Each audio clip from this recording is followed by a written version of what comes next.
दर्शकबिन म रोटी हालेर देखाउन गइरहेको छु तपाईहरुलाई।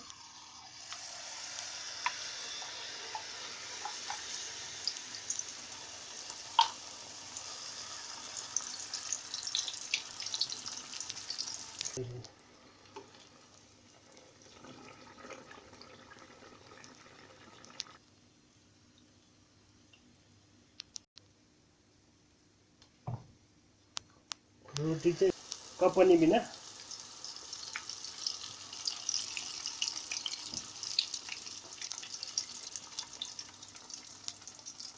रोटी एकदम राम्रो भइरहेको छ।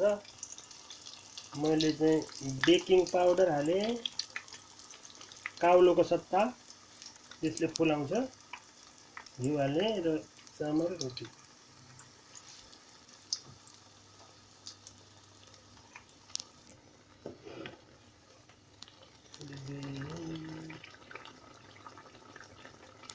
तातो मजाको भन्छ रोटी, सेलरोटी, घुमाउरे रोटी खानुस् खानुस् खानुस्।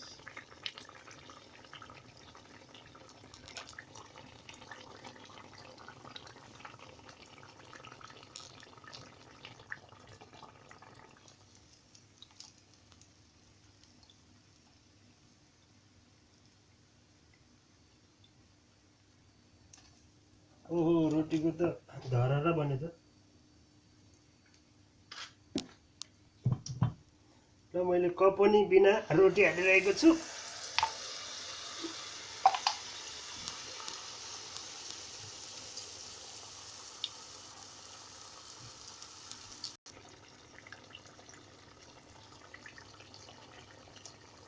कस्तो मजाको रातो रोटी है, रङ हालेर देखिन्छ।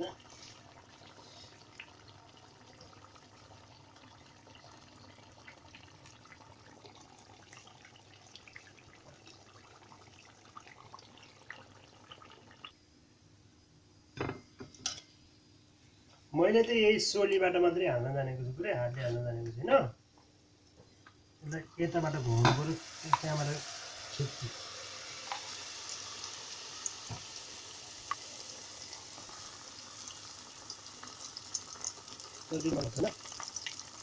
एकदम ठिक्क भएर चाहिँ घिउ र बेकन धेरै भयो भने पनि फुट्छ र यतिको चाहिँ राम्रो हुन्छ।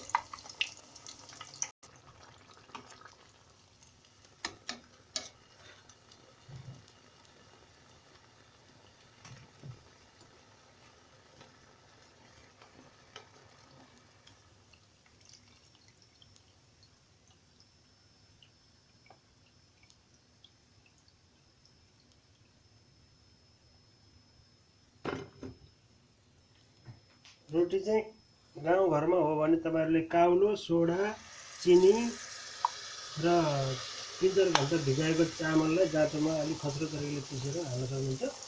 बजारमा हो भने तपाईहरुले 3-4 घण्टा भिजाएको चामललाई काउलो त पाउँदैन, सोडा नहाल्दा नि हुन्छ। तपाईहरुले बेकिङ पाउडर छ भने बेकिङ पाउडर हाल्नुस्, नत्र सोडा पाउँछ भने सोडा हाल्नुस्। सोडा, 3-4 घण्टा भिजाएको चामल र चिनी र घिउ अलिकति, त्यति भए भइहाल्यो।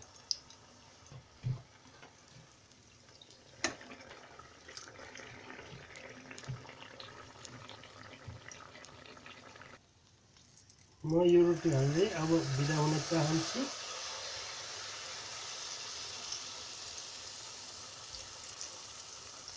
यस्तै रमाइलो भिडियो हेर्नु परेमा गोविन्द आर्माजा अर्थात् आर्माजा फिल्म टिभी च्यानल हेर्दै गर्नुहोला। धन्यवाद, नमस्कार।